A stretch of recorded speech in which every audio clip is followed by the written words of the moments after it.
The Rock wanted Cody Rhodes to turn heel. Plus, original plans for John Cena at WrestleMania have been revealed, and is a major free agent about to join SmackDown. It's all in your Cultaholic wrestling news right now. It's the story of the week. It's the story of the decade. John Cena ending 20 years plus as a babyface and turning heel. He's in the Guinness Book of Records for this now as well, by the way. I did not know that, along with Ross Tweddle. Yes. For different reasons. Yeah. John Cena for the longest time as a babyface. Wow. So it's a real thing, apparently. We'll have to wait a while to fix that one again. But obviously, the secretiveness and the planning that went into this has been a big talking point throughout the week. And another twist in that story comes today in terms of how one Dwayne Johnson wanted this story to originally play out. Yeah, so it was reported by The Observer that The Rock was pushing for Cody Rhodes to turn heel in the build to WrestleMania. This was an idea that many in the company didn't agree with, as the crowd are so behind Cody at the moment, and turning him heel would be the only thing that could hurt the company. In a case of art imitating life as well, Rock wanted to be heel in Cody Rhodes' corner at WrestleMania 2 against a babyface John Cena, but Rhodes turned down the idea, and it was pivoted to John Cena turning heel instead. And that's exactly what we saw. Now, there were some other conversations around how potentially CM Punk might have been one in the mix for this situation, but from what I've heard from numerous reports, because John Cena was the next one that was asked and he went, yeah, let's do it, let's go. They didn't need to approach Punk for any further, that one.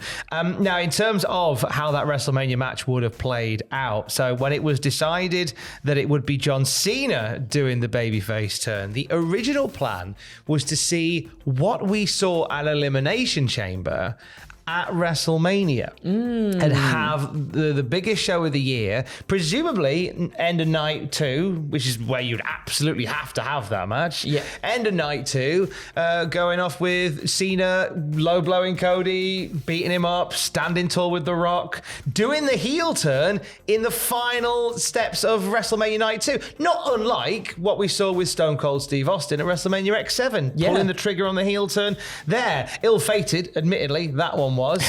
How would you have felt having what we saw at Elimination Chamber be the closing moments of WrestleMania? It's a tough one, because I feel like if the heel turn was to happen at WrestleMania, what a huge WrestleMania moment that would be as well. Maybe in like the closing, the final act, John Cena doing something to scupper Cody and steal the championship in a heelish move would be insane. That would have been incredible as well. But the fact that we've got it at Elimination Chamber and the fire it's lit under this whole road to WrestleMania at the moment, and the more excited I feel like a lot of us are now for WrestleMania, is because of this heel turn that's happened at Elimination Chamber. And I think I prefer it happening at Chamber to build to something where we're like, oh my God, we're getting a heel John Cena versus this babyface Cody Rhodes. How's The Rock gonna factor in, and all these other stuff as well? Like, I think I prefer it happening at Chamber. What about you? Yeah, I'm happier this way round if we're gonna do it, because there is so much more potential to have some fun on the road to WrestleMania with John Cena as a heel. Yeah. The idea that John Cena having that final walk down to the ring at WrestleMania as a heel with maybe a bombastic heel entrance as well, I think that's really intriguing. Yeah. In terms of how crowds will react to it, like, I feel that John Cena would have been getting, even though obviously Cody is very much the top guy in the company, I think a babyface versus babyface match would have probably seen, and with all that we knew, John Cena getting the lion's share of the reaction if both were babyface, based on the fact that in this sort of retirement run, Cena has been cheered and beloved. Yeah. As opposed to, the dark periods of John Cena on top, in which, oh gosh, it was an awful time. And it was just Cena coming out going, you speak your mind, yeah, we hate you. It was all that.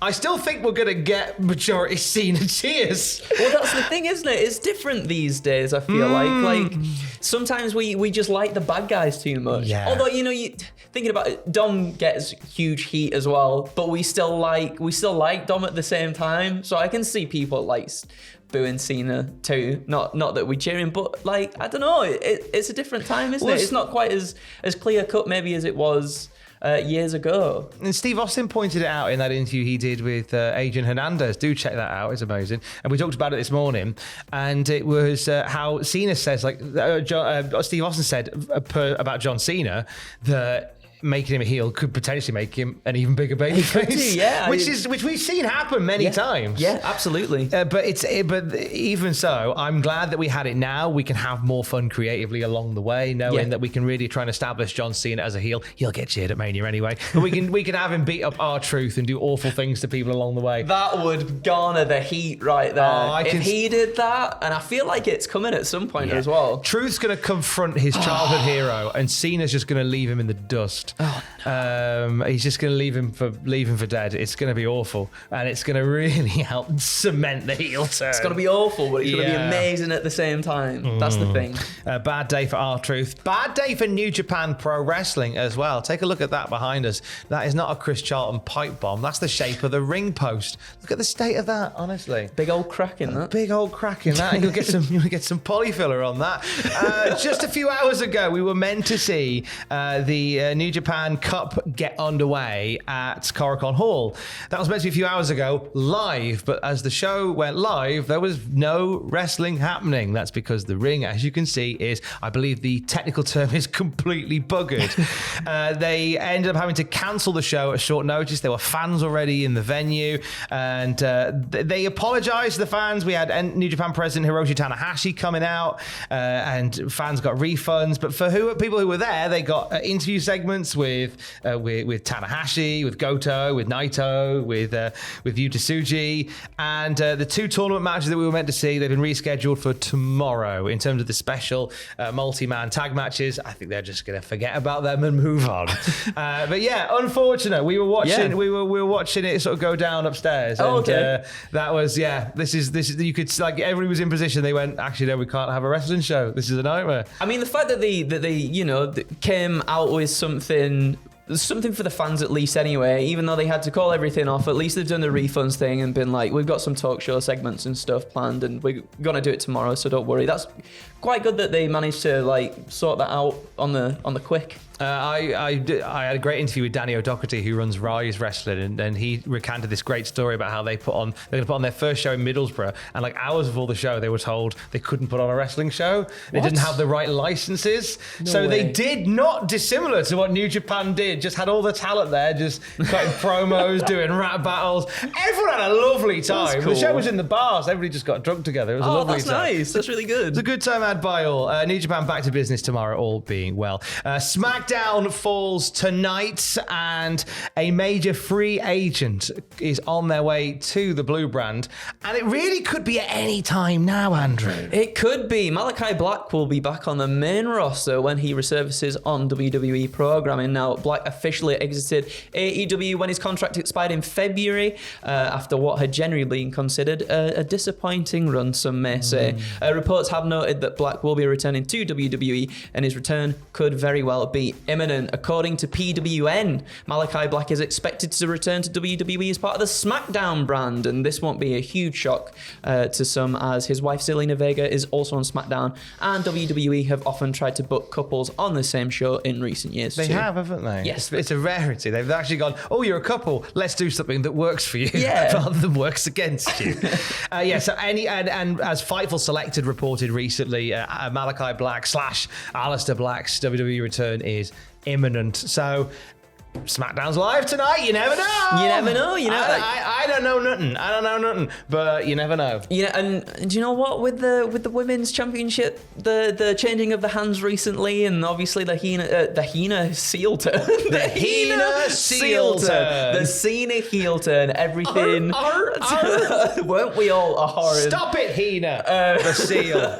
Well, anything can happen. You can't say that it's not going to happen anymore, because things are happening on a dime. Anything can happen. Yes. My hand could turn into a rhinoceros. It could do. Who knows? It hasn't yet. That's the thing, though. No classic SmackDown review this weekend. Matthew's gone to Oberhausen for VXV. If you see him, ask him, what he's playing at, missing an episode of the classic SmackDown review. Honestly. Ask him. Livid, quite frankly. Give him a kiss from me if you see him there. We'll be back next week as per. But it's Revolution weekend, so check out 9 Pit pitches before you watch the show. Check out predictions with Ross and Sam, and you can find out what happened at Revolution with Jack the Jobber and the WTF moments with Ross Tweddle as well on patreon.com/Cultaholic. And for the very latest wrestling news at any time, you can check out Cultaholic.com. Keys. I love you, bye. Heel Cena, Seal Hina. It's Friday, I'm going home. Friday.